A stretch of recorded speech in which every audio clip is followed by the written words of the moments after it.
oggi guardando Tako kot Jezusa ne bi bilo brez Marije, tudi mi ne bi mogli iti dalje brez cerkve.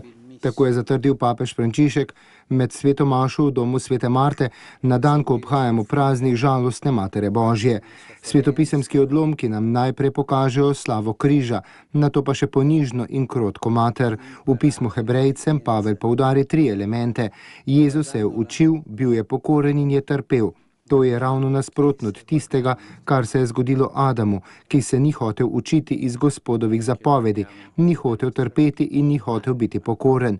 Jezus pa kljub temu, da je Bog, kot je poudaril papež Frančišek, se je ponižal in postal služabnik. To je slava njegovega križa, je dejal papež in nadaljeval. Danes, ko poleg križa gledamo to žensko, ki je v trpljenju neomajno hodila za svojim sinom, da bi se naučila pokorščine, gledajočo njo vidimo cerkev in vidimo našo mater.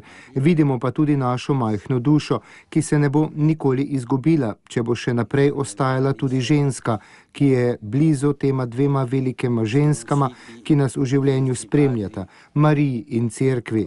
In kot so naši očetje odšli iz raja z obljubo, tako je papež Frančišek sklenil homilijo, tudi mi danes lahko gremo dalje z upanjem, ki nam ga dajeta naša mati Marija, neomajna poleg križa in naša sveta hierarhična mati cerkev. Santa Madre Chiesa Hierarchica.